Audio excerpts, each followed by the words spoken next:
नमस्कार, Ram Ram. BNA network के YouTube channel पर आपका स्वागत है। मैं हूं कुलभूषण। अगर आप हमारे चैनल से अभी तक नहीं जुड़े हैं तो कृपया करके चैनल को सब्सक्राइब कर लीजिए। कंटेंट आपको अच्छा लगता है तो उसे लाइक भी जरूर कीजिए। दिल्ली के मुख्यमंत्री अरविंद केजरीवाल कल विधानसभा के अंदर और विधानसभा के बाहर एक संत की भूमिका में आए, एक कथावाचक की भूमिका में आए, एक उपदेशक की भूमिका में आ गए थे। वैसे तो अरविंद केजरीवाल तरह तरह की नौटंकी करने में माहिर हैं, उन्हें महारत हासिल है, लेकिन कल वो एक उपदेशक और संत की भूमिका में थे।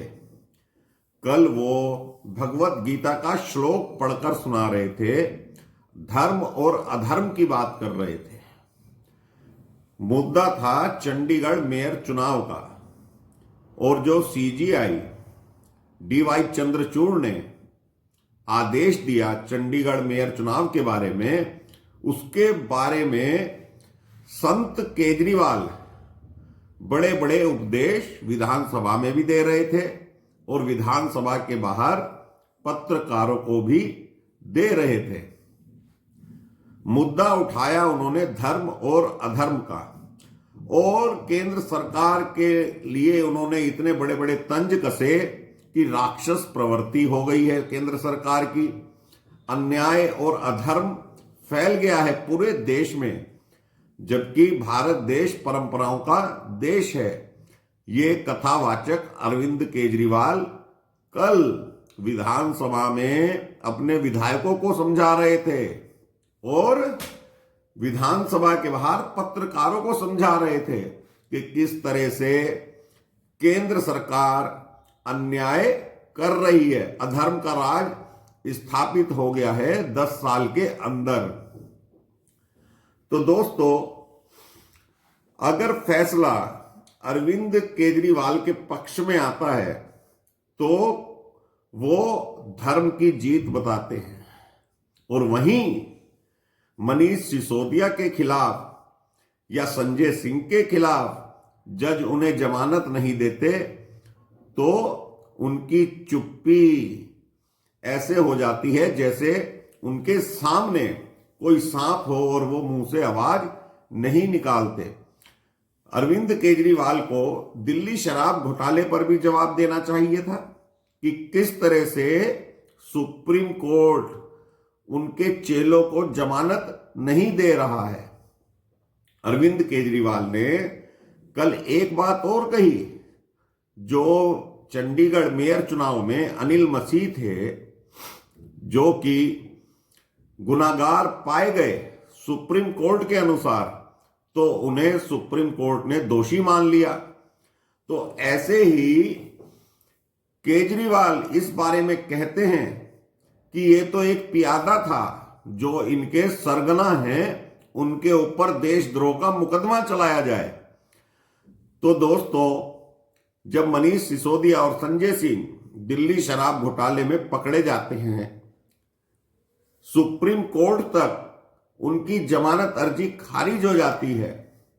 सुप्रीम कोर्ट हो, हाई कोर्ट हो या दिल्ली की राउज एवेन्यू कोर्ट हो, प्रथम दृष्टया दोनों दोषी पाए गए हैं। और सुप्रीम कोर्ट ने तो अरविंद केजरीवाल के खिलाफ भी टिप्पणी कर रखी है कि आम आदमी पार्टी के ऊपर भी मुकदमा चलाया जाए, क्योंकि मनी ट्रेल जो है आम आदमी पार्टी ने चुनावों में खर्च कर दी है। तो उसके बारे में ये संत केजरीवाल कोई उपदेश नहीं देते, लेकिन कोर्ट की अवमानना करते हैं उसके बारे में कि दिल्ली में शराब घोटाला हुआ ही नहीं है। तो उसके बारे में भी इन उपदेशक महोदय को या संत केजरीवाल को ये बताना चाहिए कि दिल्ली में जो शराब घोटाला हुआ है उसका सरगना कौन है। मनीष सिसोदिया और संजय सिंह तो प्यादे हैं, मास्टरमाइंड तो कोई और है, और वो कोई और नहीं, सीएम केजरीवाल हैं।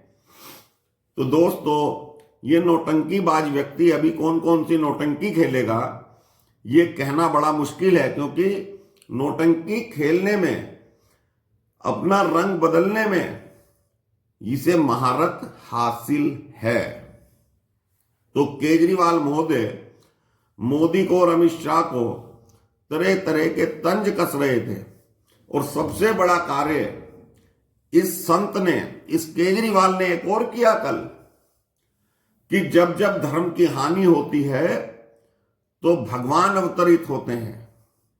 तो इन्होंने चंद्रचूड़ साहब को श्री कृष्ण बता दिया कि श्री कृष्ण आए, उनकी जीवा पर बैठ गए, तो उन्होंने ऐसा निर्णय दिया जो अन्याय के खिलाफ था। तो वही सुप्रीम कोर्ट तो है केजरीवाल साहब, जिसने आपके पियादों को जमानत नहीं दी। संत केजरीवाल कल कह रहे थे कि मनीष सिसोदिया ने स्कूल खोले इसलिए उन्हें जेल में डाल दिया गया, सत्येंद्र जैन ने मोहल्ला क्लिनिक बनाए इसलिए जेल में डाल दिया गया। अरे तो भाई, श्री कृष्ण जिनको आप बता रहे हो सुप्रीम कोर्ट के चीफ जस्टिस को, तो सुप्रीम कोर्ट ने ही तो उनकी जमानत अर्जी खारिज करी है, तो उन्हें उस वक्त न्याय और अन्याय नहीं दिखाई दे रहा था। केजरीवाल साहब, ये सोचने की बात है। आपके पक्ष में कोई निर्णय आ जाता है तो आप कूदने लगते हो, आपा खो देते हो, लेकिन इतने बड़े बड़े तल्ख टिप्पणी इन्हीं चंद्रचूड़ साहब ने की थी। चंद्रचूड़ साहब ने की थी जब आपने हाई कोर्ट की जमीन कब्जा ली थी। जब तो आपके मुखारविंद से ऐसी कोई बात नहीं निकली चंद्रचूड़ महोदय के लिए कि ये श्री कृष्ण के रूप में अवतार हैं, इन्होंने हमें दिशा दिखाई है, हमें हाई कोर्ट की जमीन छोड़ देनी चाहिए। और कब्जा ही क्यों किया था, हम आपसे पूछना चाहते हैं केजरीवाल साहब, आपने हाई कोर्ट की जमीन पर कब्जा क्यों किया था? तो क्या उस वक्त डीवाई चंद्रचूड़ ने सुप्रीम कोर्ट में ही आपके मुंह पर तमाचा नहीं मारा था? आपने अपना ऑफिस खोल लिया वहां पर, उस हाई कोर्ट की जमीन पर। तो आप दोगली बातें क्यों करते हैं? चंडीगढ़ मेयर का चुनाव बहुत छोटा चुनाव है, लेकिन जो आपने हाई कोर्ट की जमीन कब्जाई है, आपने तो मुख्यमंत्री बनते ही शपथ ली थी संविधान की। तो उस वक्त आपको धर्म और अधर्म दिखाई नहीं दे रहा था, उस वक्त आपको न्याय और अन्याय दिखाई नहीं दे रहा था। उसमें तो केंद्र सरकार ने कोई आपत्ति नहीं की थी जब आपने जमीन कब्जाई थी। और ये जो आपके तरह तरह के घोटाले निकल कर आ रहे हैं, तो उसमें केंद्र सरकार का कोई हाथ नहीं है। ये आपके काले कारनामे हैं जो जनता के बीच से ही निकल कर आते हैं। मोहल्ला क्लिनिक में जो दवाइयां बंद हुई हैं, उसकी जांच में पाया गया है कि नकली दवाइयां दी जा रही थी। तो केजरीवाल साहब, आप ये बताइए, ये जो श्री कृष्ण महोदय हैं, डीवाई चंद्रचूड़ साहब, आपके बकौल जो आप कह रहे हैं, ये आपके खिलाफ जब कोई बात कर देते हैं तो ये क्या बन जाते हैं फिर, जब तो आप इनकी तारीफ नहीं करते।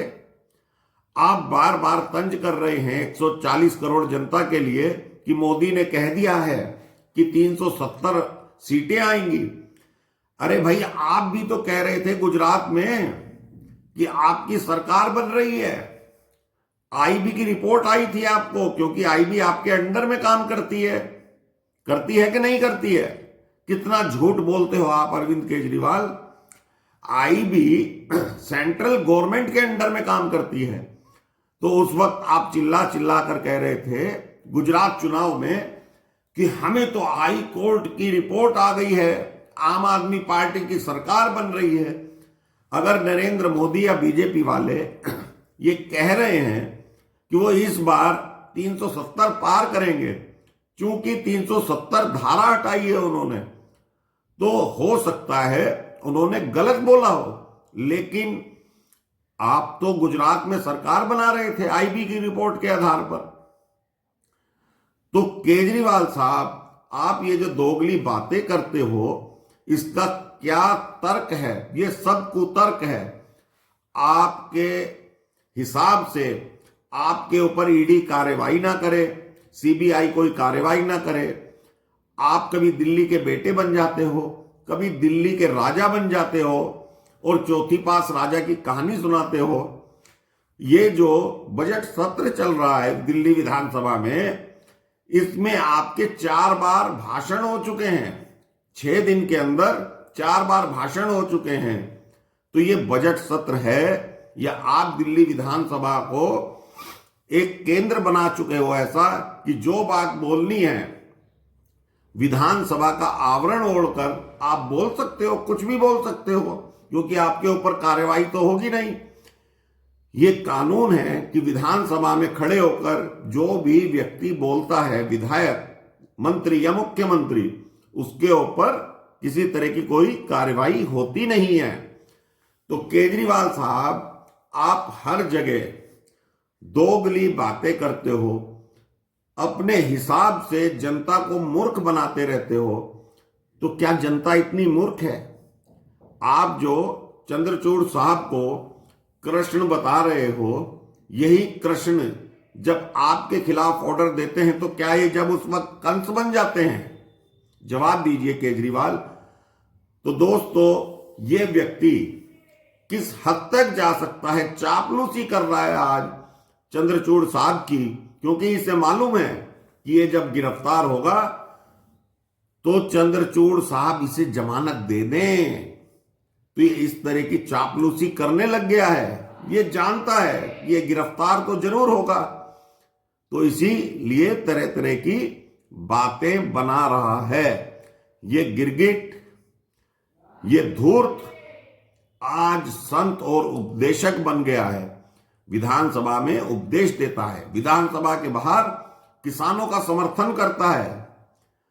तो दोस्तों, आप भी जानते हैं कि किसानों के बीच में अराजक तत्व घूम रहे हैं, तो उसके बारे में आज चर्चा नहीं, सिर्फ इतनी ही चर्चा केजरीवाल के लिए थी। आपको मेरा कंटेंट अच्छा लगे तो इसे लाइक कीजिए, चैनल को सब्सक्राइब कीजिए और वीडियो को साझा कीजिए। धन्यवाद। नमस्कार। भारत माता की जय।